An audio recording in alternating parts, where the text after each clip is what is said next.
Senior reporter Ziauddin Khan की exclusive report. न मालिक न कोई हकदार, फिर कैसे हुई जमीनों की रजिस्ट्री।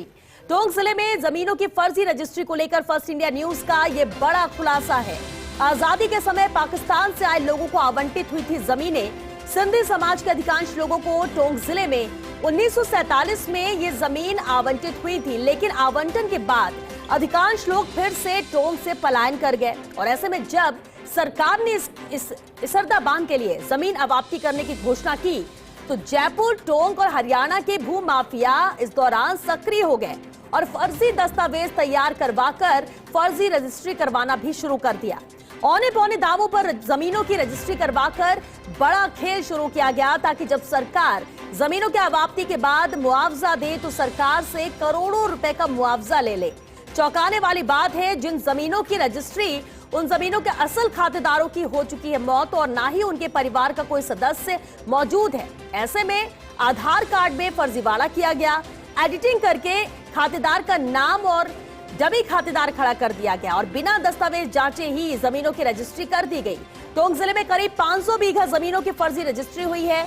इस्लामपुरा, सोरण, निमोला, अरनिया केदार, नूरपुरा खेड़ा, सांखना और भरनी में ये फर्जी रजिस्ट्री की गई है। तो एक बड़ा खेल, बड़ा फर्जीवाड़ा टोंक जिले में जमीनों को लेकर किया गया है। विस्तार से इस पर बातचीत के लिए senior reporter Ziauddin Khan studio से हमारे साथ जुड़ चुके हैं। जिया, न कोई मालिक है न कोई हकदार है, लेकिन फिर भी जिस तरह से भूमाफिया सक्रिय हुए और ये बड़ा खेल खेला गया है फर्जीवाड़े का, कैसे इसका खुलासा हुआ, विस्तार से जानना चाहेंगे। और क्या इस पर कोई कार्रवाई की जा रही है, क्योंकि इसकी जद में नीचे से ऊपर तक कई लोग हैं।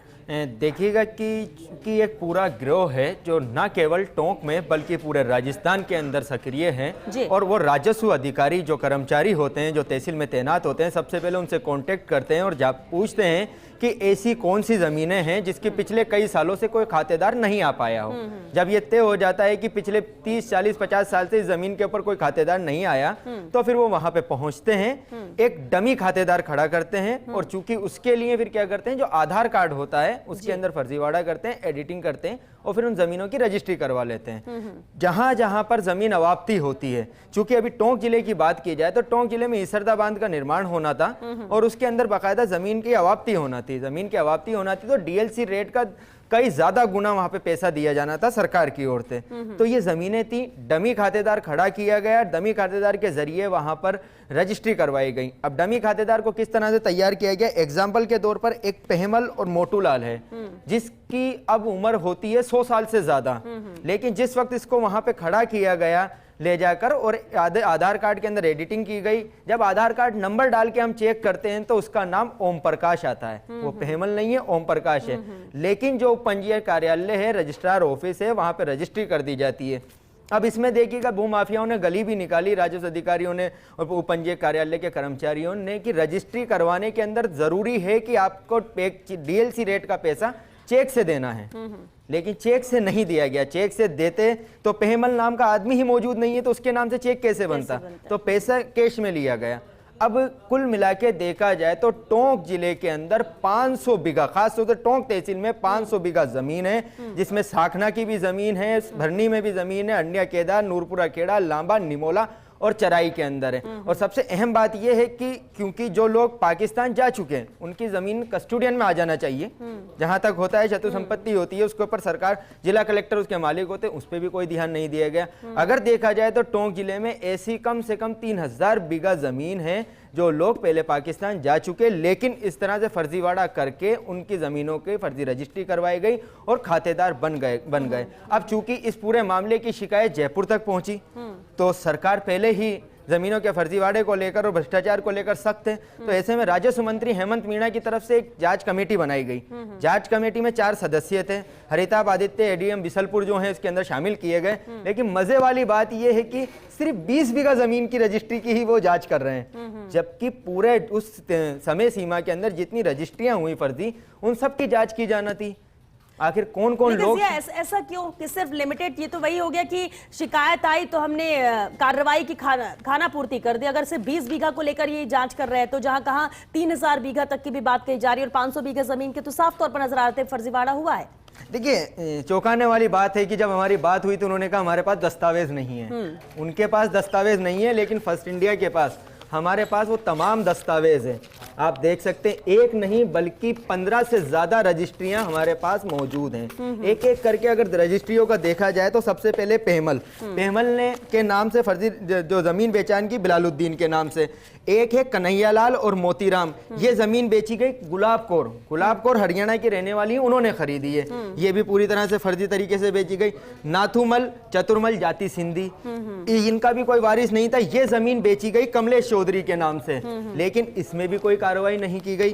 दूसरी थी हंसाराम कानाराम। अगर हंसाराम को देखा जाए, हंसाराम के आधार कार्ड को हम जब नजर डालते हैं तो हंसाराम का नाम ही कुछ और नजर आता है। सबसे अहम बात यह है कि जब हंसाराम के आधार कार्ड को हमने चेक किया तो उसका नाम अशोक कुमार नागपाल नजर आया, तो ये चेकिंग भी नहीं की गई। तो आप जैसे जैसे इसका जांच का दायरा बढ़ाएंगे तो कई मामले खुलेंगे तो कई जो कहते हैं कि नकाबपोश भूमाफिया हैं वो जग जाहिर हो जाएंगे। जब वो जग जाहिर होंगे तो लाजमी है कि बिना राजस्व कर्मचारियों की मिली भगत के तो इतना बड़ा षड्यंत्र नहीं रचा जा सकता। बिल्कुल संभव नहीं। लेकिन जिया, अब क्योंकि देखिए शिकायत पहुंची, टीम गठित की गई, अब जांच की जाएगी, और जैसा कि आपने कहा कि 20 बीघा जमीन की बात ये कह रहे हैं क्योंकि उनके पास इसके अलावा दस्तावेज नहीं है।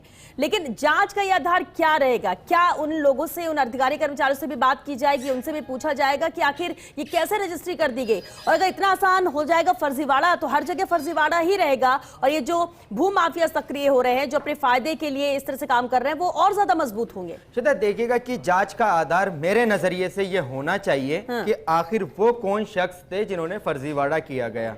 सबसे पहले जो फर्जीवाड़ा करके आधार कार्ड बनवाया गया उनके खिलाफ कार्रवाई होना चाहिए, जिसने बेची है उनके खिलाफ होना चाहिए, और जो खरीदार है उनके खिलाफ होना चाहिए। अब इसके अंदर जहां तक मुझे यकीन है यही होगा, जो खरीदार हैं उनको बचा दिया जाएगा, क्योंकि सबको पता था कि इस जमीन का कोई वारिस नहीं है, कम दाम पे आ रही है, औने पौने दाम पे आ रही है, फिर जमीन अवाप्ती होगी तो हम इसका मुआवजा उठा लेंगे और बेनिफिट हो जाएगा। तो चूंकि खरीदार भी इसमें दोषी है तो बेचने वाला भी इसके अंदर दोषी है, लेकिन खरीदार को साफ तौर से बचाया जा रहा है। बचाने की वजह क्या है ये तो आप जगजाहिर जानते हैं कि क्योंकि पोल तो खुलेगी, खरीदार भी बताएगा कि कहां कहां तक इस जमीन को खरीदने के लिए उसने पैसे दिए। तो सबसे अहम बात यह है कि पिछले 1 साल के अंदर Jaipur registrar Tonk registrar office में जितनी भी रजिस्ट्रियां हुई हैं, अगर उनकी सबकी जांच करवाई जाए, उसमें लगाए गए डॉक्यूमेंट की जांच करवाई जाए, तो ये मामला और ज्यादा बढ़ सकता है। यहां तक कि ये मानी गई कि राजस्थान के अंदर सबसे ज्यादा फर्जी रजिस्ट्रियों का जो मामला बाड़मेर जैसलमेर बॉर्डर इलाके में हुआ था, उसके बाद ये टोंक जिले के अंदर हो सकता है। तो ऐसे में इसमें विस्तृत जांच की जरूरत है, और यही वजह है कि जो बात, क्योंकि विभागीय अधिकारियों ने मंत्री तक पहुंचाई तो मंत्री बड़े संजीदा हैं इस मामले को लेकर, उन्हें तत्काल जांच के आदेश दे दिए और जांच कमेटी भी बना दी, कलेक्टर से कहा कि जल्द से जल्द इसकी रिपोर्ट भेजिए। लेकिन जांच कमेटी तो टोंक के ही अधिकारी थे, वहीं पे तैनात थे, राजस्व कर्मचारी भी वो भी वहीं पे तैनात थे। उन्होंने क्या करा कि जांच का दायरा सीमित कर दिया, जबकि जांच का दायरा बड़ा होना चाहिए था। उस जांच के अंदर लिखकर भेजते कि इन पॉइंटों पर और जांच होना। ठीक है, लेकिन इन लोगों से इस मामले को लेकर किसी ने ऑफिशियली कुछ कहा क्या? देखिए, चूंकि इस पूरे मामले को लेकर जिला कलेक्टर की तरफ से यही कहा जा रहा है कि हमने कमेटी बना दी गई है, अब वो जांच कर रही है। सबसे पहले सिर्फ एक रजिस्ट्री का मामला आया था जिसमें 20 से 25 बीघा जमीन का मामला था। कहते हैं कि डॉक्यूमेंट कुछ नहीं आए, जबकि हमारे पास ये तमाम डॉक्यूमेंट्स आ चुके हैं। रजिस्ट्रार ऑफिस के अंदर जाते हैं, अगर वहां पे जाके आप ये कहते हैं कि हमें इन रजिस्ट्रियों की डिटेल चाहिए तो वो देते नहीं है, क्योंकि फर्जीवाड़ा है, वहां पे अधिकारी कर्मचारी मौजूद नहीं रहते। तहसील कार्यालय में जाते हैं तो वो रिकॉर्ड अवेलेबल नहीं करवाते, रिकॉर्ड के अंदर बदली की जा रही है। तो कुल मिला के देखा जाए तो कलेक्टर कहती हैं कि हम इसमें जांच करवा रहे हैं। जांच टीम जो है 4 सदस्यीय, उनकी तरफ से ये कहना है कि हर बिंदुओं पे जांच की जा रही है और जल्द से जल्द रिपोर्ट पेश कर देंगे। और ये जांच कौन कर रहा है जब टोंक की बात है, और अगर वही लोग हैं जिन्होंने फर्जीवाड़ा में जो शामिल रहे, अब उन्हीं के हाथ में आप जांच सौंप देंगे तो फिर तो देखिए क्या उससे उम्मीद की जाएगी? ये नहीं कह सकते कि जिन जांच कमेटी में जो लोग हैं वो फर्जीवाड़े में शामिल हैं, लेकिन भरोसा कैसे होगा? भरोसा कैसे होगा जब आप शुरुआत के अंदर 2 दिन के अंदर 3 दिन के अंदर जांच पूरी करने का दावा कर रहे हैं, जबकि एक पेज का दावा होना चाहिए, उस व्यक्ति का वेरीफाई करना चाहिए, बयान लेने के नहीं आना चाहिए कि जिस व्यक्ति को जयपुर का बताया जा रहा है वो रहने वाला है जोधपुर का, जिसको पेहमल को बताया जा रहा है वो है ओम प्रकाश। किस जगह पे इसकी एडिटिंग हुई, बाकायदा पुलिस के अंदर भी FIR दर्ज होना चाहिए, पुलिस को अलग से जांच करना चाहिए, और टोंक जिले की पुलिस को चाहिए कि इसके अंदर एक SIT का गठन हो, वो इस पूरे मामले की निष्पक्ष जांच करे। जिन लोगों ने फर्जीवाड़ा किया है जिन लोगों ने राजस्व के अंदर रिकॉर्ड के अंदर हेरफेर की है, जिन लोगों ने फर्जी रजिस्ट्री की है, क्योंकि कुल मिला के किया जाए कि शुरू से लेकर आखिरी तक ये पूरा फर्जीवाड़े का खेल है। और श्वेता, सबसे अहम बात बताऊं आपको कि ये जमीनें खरीदी गई थी 20,000, 30,000, 50,000 रुपए बीघा के अंदर खरीदी गई। जो डमी खातेदार था उसको दिए गए 20,000 रुपए खाली खड़े रहने के लिए। और अब इन जमीनों का मुआवजा उठाया जाएगा। जब ये इसरदा बांध के अंदर आ जाएंगी तो वो मुआवजा मिलेगा 20 लाख रुपए बीघा, 15 लाख रुपए बीघा। तो 500 बीघा जमीन है जिसके दस्तावेज हमारे पास मौजूद हैं। तो उसमें अंदाजा लगा लीजिए, ऐसी हाईवे के ऊपर जमीन है, साखना की बात कर ली जाए, चाहे भड़नी की बात कर ली जाए, नूरपुरा खेड़ा की, सराई की, और कई ऐसी जमीनें हैं जिनको इस तरह का खेल खेला गया। लेकिन सवाल ये उठता है, जब टोंक के ही अधिकारी इस पूरे मामले की जांच करेंगे तो वो कितनी निष्पक्ष करेंगे। जरूरत तो इसमें यह है कि जयपुर से एक राजस्व विभाग की तरफ से इसके अंदर कमेटी बनाई जाए और वो इस पूरे मामले की निष्पक्ष जांच करे, और जिसमें वो लोग शामिल हों जिन्होंने पूर्व के अंदर इस तरह के फर्जीवाड़े का खुलासा किया गया। ठीक है जी, लेकिन कलेक्टर ने कहा वहां के कि कमेटी बना दी गई, जांच की जा रही है।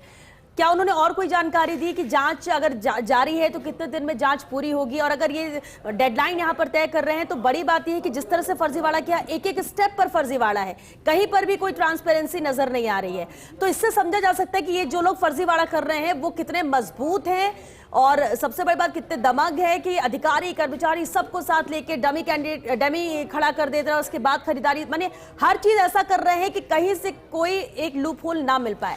तो ये तो तय है कि 1-2 दिन में तो जांच होने से और ये इन तक पहुंच नहीं पाएंगे, या फिर अब जांच ना हो या सब इस पर पानी फेर दिया जाए, इसके लिए भी ये लोग कोशिश करेंगे।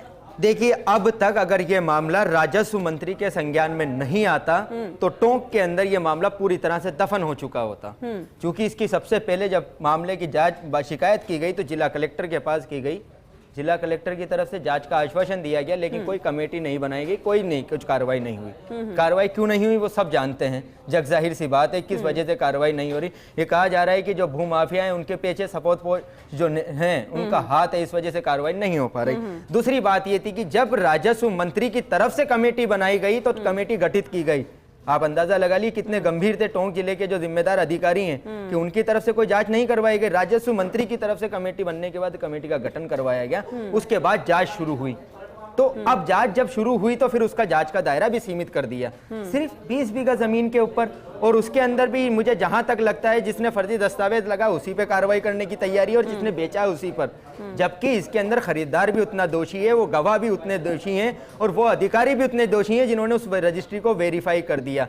तो इसके अंदर तमाम लोगों की जिम्मेदारी बनती है, जो इस खेल के अंदर शामिल है वो बेनकाब होना चाहिए और इस जांच का दायरा विस्तृत होना चाहिए, बड़ा होना चाहिए, ताकि लोगों को पता लग सके कि टोंक में किस तरह से यह फर्जीवाड़े का खेल खेला गया। जी बिल्कुल, और ये एक बड़ा खुलासा है जिया जो आपकी इस रिपोर्ट में जिस तरह से जानकारी मिली। और बिल्कुल अगर अब ये अधिकारी कर्मचारी ये कह रहे हैं कि हमारे पास सबूत नहीं है, तो आप एक काम कीजिए, आप फर्स्ट इंडिया के ऑफिस आ जाइए और यहाँ दफ्तर से आप ये सबूत उठा लीजिए, पूरे डॉक्यूमेंट्स यहाँ पर हैं। लेकिन बड़ी बात यह है कि अगर राजस्व मंत्री ने कहा है, मंत्री गंभीर है, टीम गठित की जाती है, कमेटी बनाई जाती है ताकि जांच हो, तो अब जिम्मेदारों की भी जिम्मेदारी यहां पर बन जाती है कि यहां पूरी पारदर्शिता के साथ जांच हो, कहीं कोई लीपापोती ना की जाए, इस फर्जीवाड़े को ढकने की कोशिश ना की जाए, और जो आरोपी हैं उन पर कार्रवाई यहां पर, और सख्त कार्रवाई करना जिया जरूरी भी इसलिए हो जाता है क्योंकि ये तो मामला टोंक का है, और हम ये नहीं कह सकते कि पूरे राजस्थान में सिर्फ टोंक में ही ऐसा हो रहा है। ये महज कह सकते हैं कि शुरुआत है। जब यहां पर ये लोग सक्रिय हैं तो राजस्थान के और कितने कोने, कितने शहर, संभाग, जिला, कस्बे होंगे जहां पर भी ऐसे फर्जीवाड़ा हो रहा होगा, और जरूरत है इसे पकड़ने की, इसे बेनकाब करने की, और जो आरोपी हैं, जो ये कर रहे हैं फर्जीवाड़ा, उन्हें सलाखों के पीछे डालने की। और इंतजार फर्स्ट इंडिया भी कर रहा है कि आखिर इस बड़े खुलासे के बाद कार्रवाई कितनी गंभीरता के साथ किस स्तर पर की जाती है। बहुत शुक्रिया जियाउद्दीन आपका इस पूरी जानकारी